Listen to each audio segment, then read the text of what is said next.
अपनी औकात नहीं भूलनी चाहिए और भगत बनकर दास बनकर ही रहना चाहिए।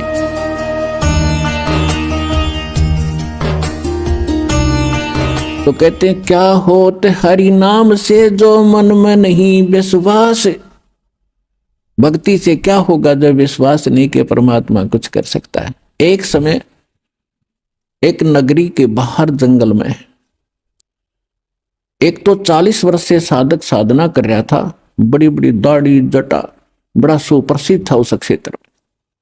और एक अभी युवा बालक था 30-35 साल का, 4 वर्ष 5 वर्ष से वो साधना कर रहा था दूसरी साइड में जंगल में झोंपड़ी बना के। एक देवदूत आता था भगवान के दरबार से और वो उन दोनों से मिलकर डेली जाता था, चर्चा करते थे भगवान की। तो बड़ा अच्छा समय उनका व्यतीत हो रहा था। एक दिन उस देवदूत ने परमात्मा भगवान से कहा कि भगवान आपके बड़े भक्त हैं, वहां पर एक नगर में बहुत ही आपका गुणगान करते हैं, आप पर न्यौछावर हैं। तो भगवान ने कहा कि उन दोनों में से एक भक्त है, एक तो नकली आदमी है। वो देवदूत ने सोचा वो बच्चा भी लगा है छोटी उम्र का, वो उसके बारे में भगवान कह रहे होंगे। तो देवदूत ने कहा कि वो ना जो अभी 3-4 वर्ष से भक्ति पर लगा है वो अभी बालक है। तो भगवान बोले नहीं, जो 40 वर्ष से लग रहा है ना वो निकम्मा नकली आदमी है। अब वो देवदूत भगवान के मुख की तरफ देख रहा है तो भगवान भी जान गए कि इस देवदूत का यह बात गलत उतरी नहीं। तो भगवान ने कहा कि क्या आपको विश्वास नहीं हुआ मेरी बात पर। देवदूत ने कहा कि ऐसा नहीं हो सकता कि आपकी बात पर विश्वास ना हो, लेकिन मेरी बुद्धि छोटी है भगवान, मुझे ऐसा लगता है कि वो तो बड़ा अच्छा भगत दिखाई देता है। तब भगवान ने कहा तो ऐसे करना, किस समय जाता है वहां, कि प्रतिदिन मैं 10 बजे जाता हूं, तो आज तू 2 बजे बाद जाना और उनको ऐसा ऐसा कहना और फिर उनका उत्तर जो वो दे तुझे अपन निर्णय हो जाएगा भगत कौन सा है। तो वो 2 बजे पहुंचा, उन्होंने बहुत इंतजार की कि आज क्या बात है, वो देवदूत नहीं आया। तो पहले गया वो, उसका आदमी था वो तो भगत पक्का है, 40 साल से भक्ति कर रहा है।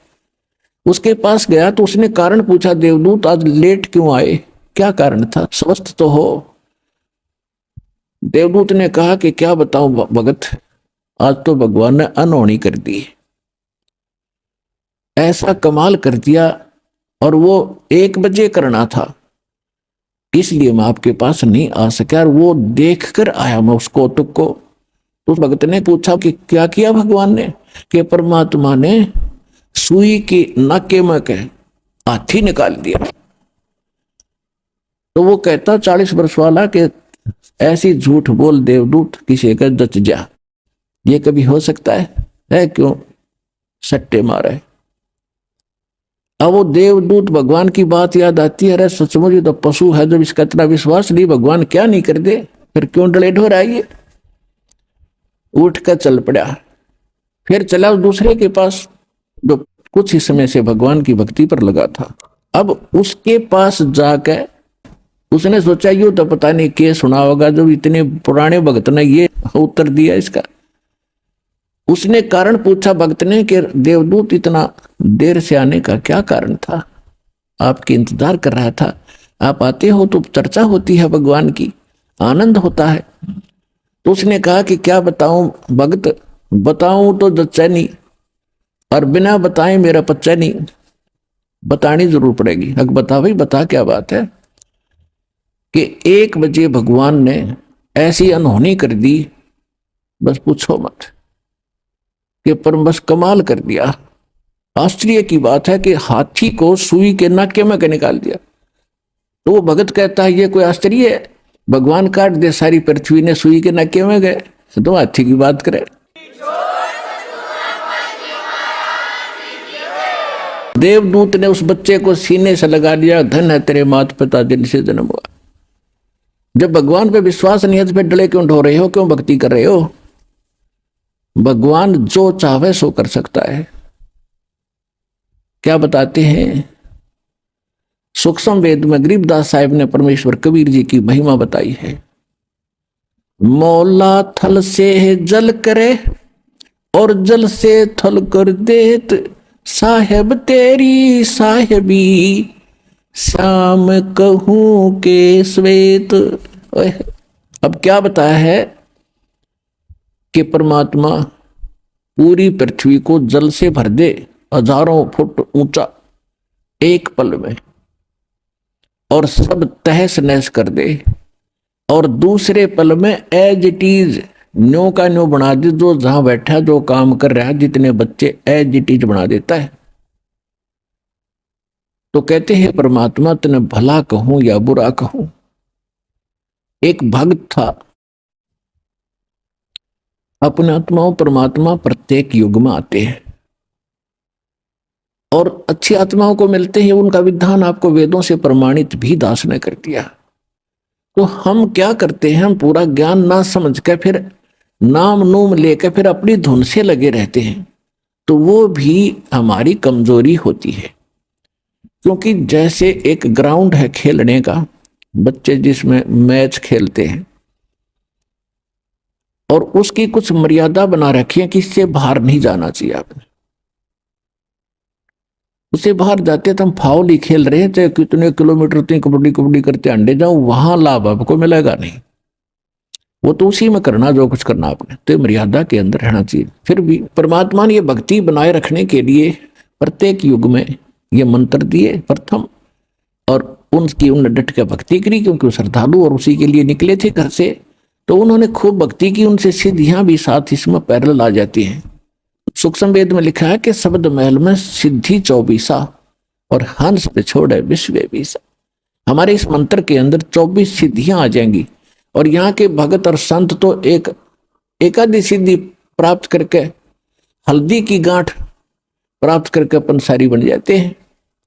तो ये सिद्धि आपको बर्बाद कर देंगी, इन सिद्धियों की आवश्यकता नहीं है।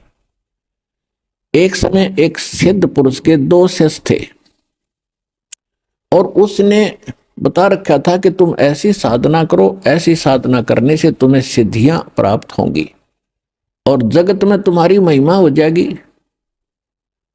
और जब घर से निकलने के बाद साधु संत जो बन रहे हैं नकली, इन रोटी का रोला गणा रहे कि तुम्हें टूक मिलता रहेगा, उस सिद्ध लास्ट में यही फाइनल कर लेते हैं, उस सिद्ध की मृत्यु होगी।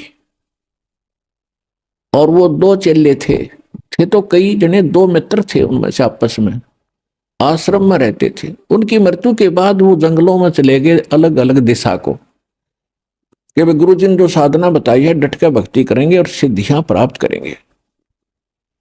तो उनमें से एक भगत को परमात्मा कबीर जी का सत्संग सुनने को मिल गया, जो श्रद्धालु था, उस सिद्ध का शिष्य था।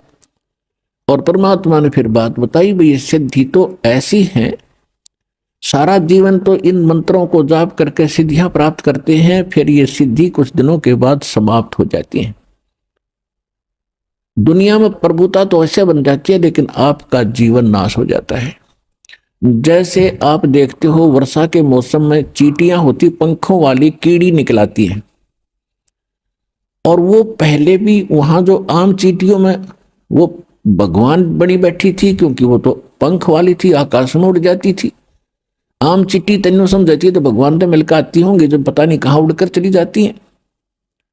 वर्षा के मौसम में जब वो चींटियां बाहर निकलती हैं, गर्मी महसूस होती है अंदर, तो बाहर वो क्या देखते हैं, दीपक या कोई लैंप, बल्ब, ट्यूब, उसके चारों तरफ टक्कर मारती रहती हैं, टक्कर मारती रहती हैं। और कुछ देर घंटे के बाद उनकी वो सारी पंख टूट जाती हैं और फिर वो जमीन पर गिरकर रेंग रही होती हैं आम कीड़ी की तरह। यानी वो पंख टूटने के बाद वो चींटी की चींटी है, पहले भी चींटी ही थी, उनका भ्रम हो गया था, आकाश में उड़कर पता नहीं के पा लिया। ऐसे ही ये सिद्ध पुरुष है जो सिद्धियां प्राप्त कर लेते हैं, तो आम जनसाधारण से ऐसा लगता है तो वह भगवान से मिलाए होंगे। एक सिद्धि आकाश से उड़ जाई, एक सिद्धि जल पैर न लाई, एक सिद्धि कुछ खाव न पीवे, एक सिद्धि जो भू दुख दीवे। एक सिद्धि तनहंस नहीं आ रहा। एक सिद्धि ऐसी होती है शरीर को छोड़कर ये प्राणी निकल जाता है, पता नहीं कहां कहां घूम कर फिर वापस आ जाता है। एक सिद्धि ऐसी होती है जल के ऊपर ऐसे चलते हैं जैसे थल पर चलते हैं। तो उस भगत का यह बात समझ में आ गई कि यह तो बात बिगड़ गई भाई, बहुत गलत हो गया, मैं तो सिद्धि के लिए धक्के खा रहा हूं। तो उस परमात्मा जब आए हुए थे कबीर जी, पता नहीं किस रूप में आ जाते हैं साधु, और फिर भक्तों को दीक्षा देते हैं, उनको चार्ज कर जाते हैं। तो उस भगत का वह बात समझ में आएगी। परमात्मा जब आए थे परमेश्वर, उस बच्चे की लगन देखकर, क्योंकि घर से निकला था, पहले सिद्ध का चेला हुआ, वहां डट कर भक्ति करी, फिर वहां जाकर भगवान की यथार्थ ज्ञान मिला, परमात्मा गुरु रूप में बैठे थे, उस गुरु के प्रति बड़ी लगन श्रद्धा से उसने समर्पित भाव से भक्ति की। तो उस गुरु ने उस सिद्ध के शिष्य को आदेश दे दिया कि बेटा तू दीक्षा दिया करिए, अब कल के बाद मैं नहीं रहूंगा संसार में। तो परमात्मा तक ध्यान हो गए। अब वो अपना जैसे भी गुरुजी ने बताया था वो मंत्र देने लगा और वो भक्ति करने लगा। एक दिन कोई समागम था इनका, वहां पर ये सभी साधु संत इकट्ठे हो गए। उधर से वो जो उसका जो साथी था, उस सिद्ध पुरुष का चेला, जो सिद्धियों के लिए निकला था और ये भी सिद्धियों के लिए निकला था, ये दोनों इकट्ठे हो गए 12 वर्ष के बाद। 12 वर्ष के बाद जब दोनों मिले, कुशल मंगल पूछी, फिर पूछा भी आपने क्या पाया, आपने क्या प्राप्ति हुई। तो जो परमात्मा कबीर जी का शिष्य हो गया था वो कहने लगा भी मैंने तो सब कुछ पा लिया। तो दूसरा चेला जो उसका साथी था, सिद्ध का चेला, वो कहने लगा कोई करामात दिखा कि नहीं। साधु करामात नहीं दिखाते, और वो साधु नहीं जिनसे करामात ना हो, यानी साधु चमत्कार नहीं दिखाते, परमात्मा का विधान है। और वो संत भी नहीं जिससे कोई चमत्कार ना हो। एक तो चमत्कार दिखाना ही होता, जा तेरा न्यू हो जाएगा, तेरा नाश हो जाएगा, साधु नहीं ऐसा कहेंगे। और वो संत ने जिससे चमत्कार ना हो, आप यहां देख रहे हो कितने चमत्कार होते हैं, दास नहीं कहता कि तेरा न्यू भगवान करेगा भाई, और सब कुछ हो रहा है, और वो चमत्कार दिखाते हैं बकवाद करके। तो कहने लगा भी नहीं, साधु चमत्कार नहीं दिखा करते। तो कहने लगा तेने क्या किया भाई, 12 वर्ष में कोई बात है, मैंने तो बहुत कुछ पा लिया। तो परमात्मा कबीर जी का शिष्य हुआ था, उसने पूछा भी के पाया आपने, बताइए क्या दिखाऊं। हक देखा, जिस दरिया के किनारे वो बैठे थे उस दरिया के ऊपर वो ऐसे चला गया जैसे थल पर जाते हैं, और जाके वापस आ गया। कहने लगा देखा देखा मैंने क्या कमाई कर ली। बोला खा कमाई कर ली 12 वर्ष में, 2 अन्य कमाई करी इतने, एक अन्य किश्ती वाला परली साइड में छोड़ दिए, एक अन्य उल्टा लिया हुआ है। 12 साल में 2 अन्य की कमाई करी इतने, जीवन नाश कर लिया। बोले अब एकदम वो सहम गया कि यह बात भी सच्ची है, किश्ती में बैठ के जा सके आदमी, क्या इससे तो कला टूट गया। वो बैठ गया उसके पास, फिर भाई बात क्या है और क्या करना चाहिए। कहने लगा भाई ऐसे ऐसे उसने सारा ज्ञान सुनाया। वो रोने लग गया, कहने लगा भाई मैंने तो जीवन नाश कर दिया। और वो कौन है वो संत जिसने आपको ऐसा ज्ञान दिया, वह मुझे भी बता, मैं भी उसका शिष्य बनूं। फिर वो भगत रोने लग गया, परमात्मा का जो शिष्य बना था। तो सिद्ध के शिष्य ने पूछा आप क्यों रोए। कि मैं इसलिए रोया कि जो आपको जिससे नाम दिलाना था वो संत नहीं रहे, अब चले गए अचानक। तो वो इतना तो उनको ज्ञान होता है कि संत जाने से पहले कोई ना कोई व्यवस्था करके जाते हैं। उन्होंने किसी को आदेश दिया होगा दीक्षा देने का, मैं उससे ले लूंगा, कि जिसको उन्होंने आदेश दिया उसे तो दीक्षा नहीं ले। क्योंकि कारण क्या था कि जो सिद्ध के वो शिष्य थे दोनों, इनमें जूनियरिटी सीनियरिटी बहुत दिन तो चल रही है। वो पहले शिष्य बना था जो 12 वर्ष डले डोगे सिद्धि सीखी थी, और जो परमात्मा का भगत बना वो बाद में उस सिद्ध का शिष्य बना था, वो सीनियर था उससे, और वो भगत जो परमात्मा का बना वो जूनियर था। तो ये जूनियर सीनियर की बीमारी और आग लग रही सब जगह। तो कहने लगा भाई जिसको वो आदेश दे गए ना, आप उससे दीक्षा नहीं ले सकते। तो सिद्ध के चेले ने कहा भाई ऐसी कौन सी बात है, क्यों ना लूंगा, मैं नाम लूंगा, अपना कल्याण करवाना मैंने। तो उसने बताया कि भाई इस दास को आदेश करके गए हैं वो नाम देने का, और तू मेरे से सीनियर है, ये तेरी नाड़ मुड़े को नहीं, और नाड़ मुड़े बिना यू काम चले नहीं, तेरी गर्दन नहीं मुड़े। ने बोला यह कैसे कह दिया आपने, अरे इससे बढ़िया और क्या बात होगी, दोनों मित्र, तो आप मेरे गुरु में आपका चेला, आज से आपका दास आपका चेला है, और चरणों में माथा टेक दिया, कल्याण नाम दे मुझे। तो पुण्यात्मा कहते हैं वक्त पर है सौदा करे, और भाड़ में जाओ वो नकली ज्ञान है। तो ये साधु संतों के लक्षण होते हैं, और ऐसे ये भक्ति मार्ग अपना प्रफुल्लित होगा। इस प्रकार हमने इस मार्ग को आगे बढ़ाना है। अपनात्मा हमने अभी तक लोक वेद सुने हुए थे, और परमात्मा की महिमा से हम परिचित नहीं थे, जिस कारण से हम भक्ति न कर सके। जब तक हमें सारा ज्ञान होगा इन ऑल रेस्पेक्ट, तभी हम भक्ति कर पाएंगे। धर्मदास जी को परमात्मा मिले थे, और फिर परमात्मा से परिचित होने के बाद वो उनके प्रति कितने समर्पित हुए थे। धन धन सतगुरु सत कबीर भगत की पीड़ मिटाने वाले, धन धन सतगुरु सत कबीर भगत की पीड़ मिटाने वाले, भक्त की पीड़ मिटाने वाले, भक्त की पीड़ मिटाने वाले, धन धन तो कबीर भगत की पीड़ मिटाने वाले। रहे नल नील यतन कर हार, तब सतगुरु से करी पुकार, रहे नल नील यतन कर हार, तब सतगुरु से करी पुकार। जा सतरेखा लखी अपार सिंधु पे सिला तिराने वाले, जा सतरेखा लखी अपार सिंधु पे सिला तिराने वाले, धन धन सतगुरु सत कबीर भगत की पीड़ मिटाने वाले। जब सर्प न डसी जा पुकारी, इंद्रमती अकुला, सर्प ने डसी जब जा इंद्रमती रही उकुलाए, आपने तुरंत करी सहाय, बेरुली मंत्र सुनाने वाले, आपने तुरंत करी सहाय, बेरुली मंत्र सुनाने वाले, धन धन सतगुरु सत कबीर भगत की पीड़ मिटाने वाले, धन धन सतगुरु सत कबीर भगत की पीड़ मिटाने वाले।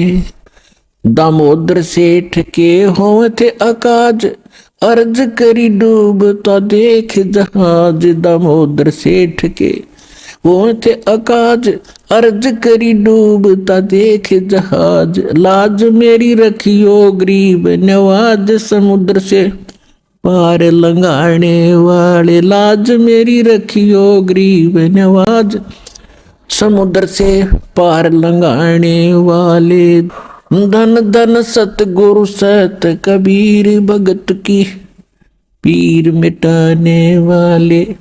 कह कर जोड़ दीन धर्मदास दरस दे, पूर्ण करियो आस, कह कर जोड़ दीन धर्मदास दरस दे, पूर्ण करियो आस, मेटियो जन्म मरण की तरास, सत पद प्राप्त कराने वाले, मेटियो जन्म मरण की तरास, सत पद प्राप्त कराने वाले, धन धन सतगुरु सत कबीर भगत की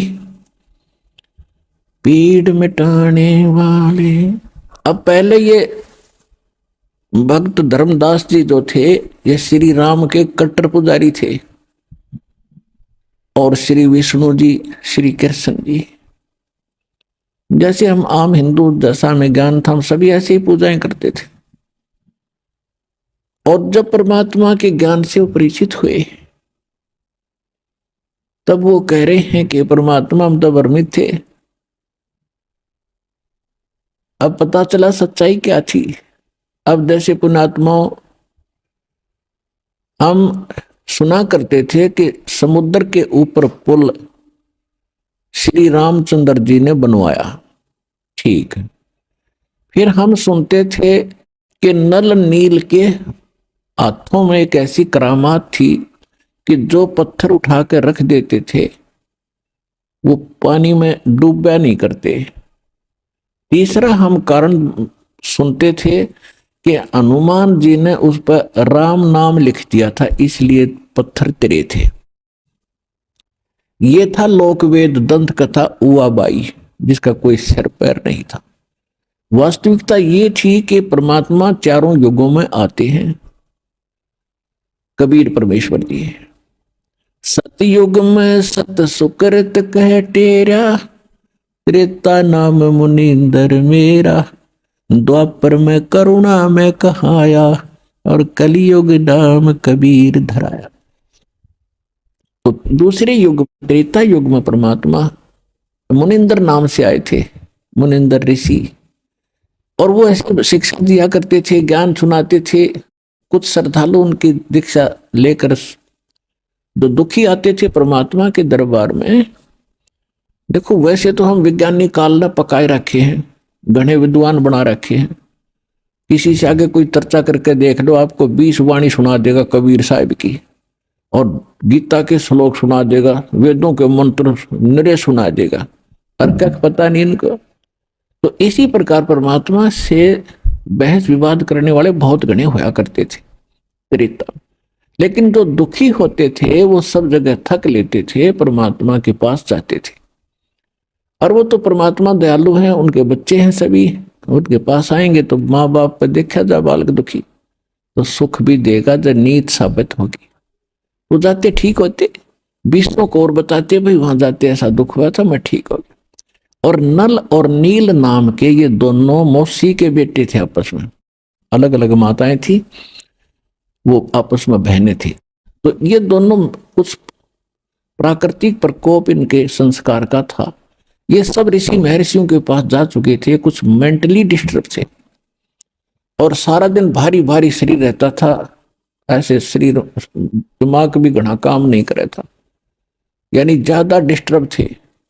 तो सब ऋषि महर्षियों के पास गए, सभी ने लास्ट में ये फाइनल कर दिया कि तुम्हारे प्रारब्ध का दंड है, कर्म है, भोगना पड़ेगा, तेरी किस्मत में लिख रखा है। अब प्रारब्ध के संस्कार को कोई बदल नहीं सकता, तो भोगना ही पड़ता है। ऐसा विधान ये काल के दूत, ये नकली संत ऋषि बताया करते थे। तो नल नील ने यह फाइनल मान लिया था कि ईब तो यू दुख तुम्हारी मौत के साथ ही समाप्त होगा। फिर भी कोई कहीं कह देता है उसको जाकर के कि वह महापुरुष आए और वो बड़ा सुख देते हैं, सभी को राहत मिल रही है, तो नल नील भी चले गए। तो देख लेते हैं, टूटे से मन से जाता आदमी। जब 9 नकली दुकानों पर ठगा जा चुका होता है और कोई 10वीं ओरिजिनल दुकान भी उसको मिल जाती है, तो वहां भी उसका दृष्टिकोण यही रहता है कि यू भी इस साइड ठग निकलेगा लास्ट में। तो जिस कारण से ये काल ये ऐसा दुखी कर देता है कि ठीक ठिकाने जब पहुंचता है, पहले वो ठग चुका होता है, तो वहां उसका विश्वास नहीं बढ़ पाता। और जब तक विश्वास आपका नहीं होगा, इतना मालिक साथ नहीं देता, फिर उस परमात्मा में को रजा करते हैं दाता कि अपना विश्वास भी वो आप पे करवाते हैं। अब नल नील चले गए टूटे से मन पे, उस किसी भक्तों के कहने से जो पहले दुखी थे ठीक हुए। अब जो ही वहां जाकर बैठे और सभी भक्त चरण छूकर अपने अपना स्थान ग्रहण करना चाह रहे थे, तो नल नील ने भी जाकर दोनों ने ऐसे ही चरण छुए, दोनों के सिर पे हाथ रखा भगवान ने, कबीर परमेश्वर ने, मुनिंदर जी ने। अब दोनों ऐसा हल्का महसूस कर रहे थे जैसे टनों वजन शरीर से हट गया और एकदम ठीक हो गया। तो उन्होंने वही चरण पकड़ लिए और खड़े होकर महिमा गान लागे, हे परमात्मा आप तो सचमुच मालिक आए हो। हम इतने दुखी थे, हमने सब जगह घूम लिया था, कभी आराम नहीं हुआ, और आपके आते ही हम स्वस्थ हो गए दाता। हे परमात्मा दया करो। परमात्मा ने कहा बेटा भक्ति करनी चाहिए, ये तो एक अस्थायी राहत दी है, अब भक्ति करोगे जब परमानेंट लाभ तो उससे मिल जाएगा। ने बोला जी नाम दे दो, पहले सत्संग सुन ले फिर नाम दूंगा। अब पहले तो वो विष्णु जी ब्रह्मा शिव जी के ऊपर आसक्त थे, जब मालिक ने वह सारी हिस्ट्री सुनाई, सृष्टि रचना सुनाई। अब दुखी आदमी जब सुखी हो गया, जब तक आदमी सुखी है ना उसके अंदर तभी तक ये बकवाद चलती है, ऐसा नहीं वैसा नहीं। हर जब खुद बीत गई ऐसी, फिर तन्ने कहा जी सारी सच्ची जो कह सब सत्य है। तो भगवान यही चाहता है कि बेशक दुखी हो, इस ज्ञान ने सुने और नाम ले, वो सुखी होंगे फिर बार बार आएंगे। दुख दूर होगा तो उनको विश्वास होगा, फिर बार बार आएंगे तो वो ज्ञान भी सुनेंगे, और ज्ञान सुनेंगे तो आप पे बात बन जाएगी। तो नल नील ने फाइनल हो गया कि सचमुच उन रामकृष्ण के पुजारियां तमाम धक्के खाकर आ चुके थे, उनसे कोई लाभ बना मिला, मैं और यहाँ आते ही सुख हो गया। तो सचमुच ये संत परम शक्ति कैसे जुड़े हैं, ये कोई और परमात्मा के पुजारी हैं। वो थे तो खुद मालिक ही, फिर भी हमारी बुद्धि जहां काम कर रही थी उतना ही पर्याप्त था। दोनों ने दीक्षा ले ली और सब जगह बतावें, आपस में बैठे बैठे गुण गावें। तो सत्संग में एक बात और ज्ञान दिया जाता है कि बेटा यहाँ अधिकतर बूढ़े बुजुर्ग बीमार आते हैं, ऐसा ही आते हैं, कोई लंगड़ा है कोई कैसा है।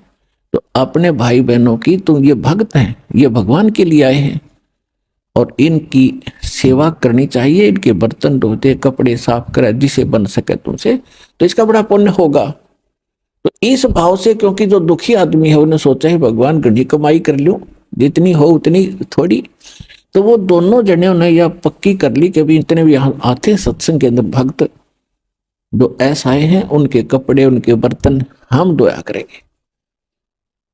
तो उन्होंने पहले ऐसे 20 30 50 भक्त आया करते थे और वहां 2 3 3 4 4 दिन का सत्संग होता था, तो वही रहते थे। वो क्या करते थे, उनके कपड़े उठा ले जाते, लो हम धोएंगे, उनके बर्तन भी उठा ले जाते। पहले ऐसे बर्तन हारते काशी कुशी के, तो वहां वो क्या करते, पहले साबुन सुबुन था नहीं, पहले कपड़ों को भिगोया जाता था कुछ समय जल में, फिर बाद में उनका बोगरे मागरे मार के उनका मैल छुड़ाया जाता था, अटक पटक मुके माके मार के। तो वो पहले दरिया में वो कपड़े उनके भिगो देते थे और स्वयं बैठ के वृक्ष के नीचे भगवान से सुनी उस सत्संग में जो भी ज्ञान सुना तो उस पर चर्चा करते थे दोनों जने। घंटों बीत जाने के बाद उनको ध्यान आता था, अरे कपड़े भी धोने हैं। फिर वो जैसे कपड़े धो धा के उठा लाते, तो उसमें कुछ कपड़े उसमें दरिया में बह जाते थे। तो कारण क्या बना कि जो भक्त श्रद्धालु इतनी दूर से पहुंचे हैं उनके कपड़े मिले नहीं, तो वो कहते थे भाई हमारा कपड़ा ऐसा नहीं मिला, ये नहीं मिला, किसी का बर्तन नहीं मिला। तो कहने लगे हमें तो पता नहीं, हम तो सारे जितने ले गए थे उतने ले आए हैं। तो दूसरे भक्त और भी जाते थे सेवा करने, वो बताते हैं कि ये पता नहीं क्या बैठे बैठे बतलाते रहते एक वृक्ष के नीचे, इनको ध्यान नहीं रहता, वो बह जाते हैं पानी में। तो उन भक्तों ने जो बुजुर्ग थे उन्होंने कहा भाई इससे अच्छा तो आप हमारे ये दोहा ना करो, हमारे तो और नुकसान कर दिया। तो ये बात कहते कहते गुरु जी के पास पहुंच गई। अब उन्हें नलिनी ने सोचा कि अब तुम्हारी सेवा छूटेगी और तुम मर गए, फिर वो कर टूटेंगे, गुरु जी नाराज हो जाएंगे। तो महाराज जी ने कहा बुला के भाई बेटा क्या बात है, कपड़े ध्यान से धो के लाया करो। अखान जी घने ध्यान तो धोते हैं, तो अच्छा भाई ठीक से धो के लाया करो। 2 3 दिन के बाद फिर वही शिकायत आई। तो फिर परमात्मा ने कहा कि बेटा आपको बार बार कहा है ध्यान रखा करो, ठीक आप सेवा ना करो, इनसे दुखी हो गए तो आप सेवा ना करो, इससे चरणों में गिर गए, हे महाराज मर जाएंगे, हमारा तो विनाश हो जाएगा, मुश्किल से आपकी दया हुई है, हमारी सेवा ना छुटवाओ। उन्हें सोचे गुरु जी नाराज हो गए। अब उनकी दीन हालत देखकर, हृदय की पुकार देखकर परमात्मा ने तरस आ गया कि आत्मा घड़ी दुखी हो जाएंगी जब सेवा छुटवा दी। तो कहा बेटा चल ठीक है, आप करो सेवा। आप दोनों को मैंने वरदान दे दिया, आशीर्वाद दे दिया, तुम्हारे हाथ से कोई वस्तु पानी में डूबे नहीं गई। वो बड़े खुश हुए। उन्हें जा करके, जैसे मिट्टी के भी पत्थर होते थे उस समय, एक आधा काशी का होता था, तो उन्होंने जो का तो पानी में भर के काशी का बेला और जलपत रख दिया। वो न्यों का न्यू रखा रहा, नीचे लहरें चल रही हैं और वो यूं का न्यू धरा। और भी तमाशा देख रहे हैं भगत, अरे सचमुच गुरु जी का इसका आशीर्वाद हो गया इनको। तो पत्थर उठा कर रख दिया, पत्थर भी न्यों का न्यू वहीं स्थिर हो जाता था। और कपड़े जहां रख दिए वो हाथ ला के हिला देना, पत्थर न्यों के न्यों कपड़े रखे रहते थे। तो ये उनके अंदर उस परमात्मा ने इसलिए गुण दे दिया कि ये मानना नहीं, और इनके कपड़े खराब होते हैं, ये भी दुखी और ये भी दुखी, तो दोनों को सुख दे दिया। वो समर्थ भगवान है, जो चाहे सो करते। अब कुछ दिनों के बाद क्या हुआ, अब सत्संग समाप्त हो जाते थे, साल 6 महीने में कभी सत्संग होते थे। तो उधर से वो भक्तों को पता चला नल नील को कि ऐसे ऐसे एक रावण राजा है, उसने माता सीता को उठा लिया है, उसको छुड़ाने के लिए सभी साधु भक्त और इकट्ठे हो रहे हैं, चलो रावण को कूटेंगे पीटेंगे। तो भगत भी साथ चले गए वहां पर। अब वहां पहुंच गए समुद्र के उरली साइड में, और पुल बनाने की समस्या आ गई। तो समुद्र के अंदर घुटनों पानी में खड़ा होकर श्री रामचंद्र अर्थात विष्णु जी ने 3 दिन प्रार्थना की थी कि हे जल्दी, हे समुद्र राज, मुझे रास्ता दे दे, मैं बहुत दुखी हूं, ये मेरे साथ बीत गया है। आप भी भक्त हो, आपने मेरी मदद करनी चाहिए, क्योंकि इन जल का देवता होता है वरुण, और वरुण के अंतर्गत फिर अन्य आगे और छोटे देवता होते हैं। ये इस प्रकार इन्होंने सभी जल स्रोतों को उनके अधीन कर रखा है। जब 3 दिन तक घुटनों पानी में खड़ा होकर याचना करने से भी समुद्र नहीं मान्या, नहीं रास्ता दिया, तो उसी समय श्री राम ने कहा कि लक्ष्मण, मेरा वो अग्नि बाण दे, ये लातों के भूत बातों से नहीं मानते, इसको फूकूंगा। और जो ही वो अग्नि बाण छोड़ना चाहा, उसमें से लपटें निकलने लगी। उसी से ब्राह्मण रूप बनाकर और समुद्र बाहर आ गया और कहा, महाराज इसको फूक दोगे मुझे तो इसमें फिर भी आप पार नहीं हो सकते, क्योंकि ये तो खड्डा बन जाएगा, बहुत भारी झील हो जाएगी और कितने जीव मरेंगे, आपको पाप लगेगा। तो श्री राम ने कहा कि फिर मैं क्या करूं, मैं भी तो बहुत दुखी हूं, मुझे कोई विकल्प बता। तो उसने कहा कि ऐसा काम करो, सर्प भी मरा लाठी भी ना टूटे।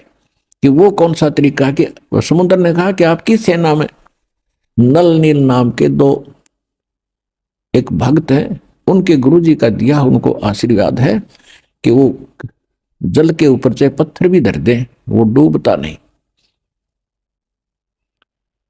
तो आशा की एक किरण दिखाई दी श्री रामचंद्र जी ने। नल नील को आवाज लगाएगी, वो सामने आए।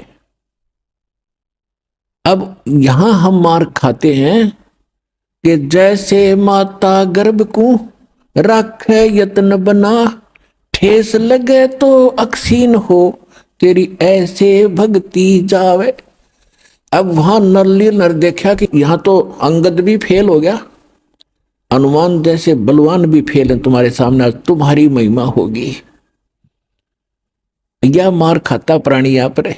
तो उस दिन वो भगवान नहीं भूल गए और गुरु जी को भी भूल गए। अपनी महिमा दिखाने के लिए सामने आगे सीना तान के खड़े हो गए रामचंद्र के पास, और उनसे पूछा गया कि क्या भाई आपके अंदर कोई ऐसी पावर है, आपके हाथों में कोई शक्ति है? हाँ जी, कि भाई एक एक्सपेरिमेंट करके दिखाओ, तभी विश्वास होगा।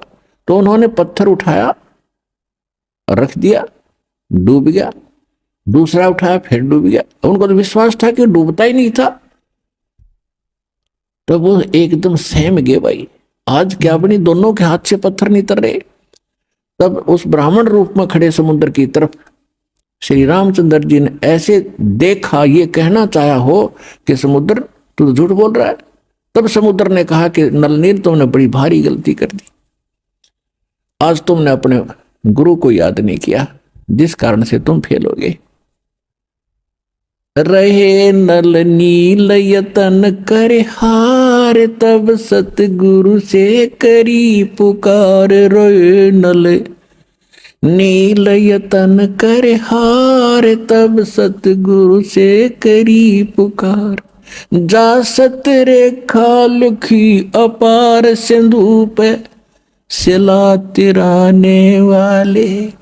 जा सत रेखा लिखी अपार सिंधु पे, सिला तिराने वाले। धन धन सतगुरु सत कबीर, भगत की पीड़ मिटाने वाले। अपने आत्माओं, आपको पहले भी बताते रहे हम कि जिस समय परमात्मा प्रथम सतयुग में यहां आए थे, इस काल ने वरदान लिए थे भगवान थे। उन वरों में से एक ये भी वर था कि मेरा पुत्र जाएगा और ऐसी घटना उसके प्रारब्ध में लिखी है वह घटेगी। लेकिन वो इतना सक्षम नहीं है कि समुद्र पर पुल बना सके। भगवान आप उनकी दया करियो, वो पुल बनवाइयो। परमात्मा को वो वायदा भी याद था और उधर से नल नील की फड़क भी निकालनी थी, ना भक्ति नाश हो जाता उनका।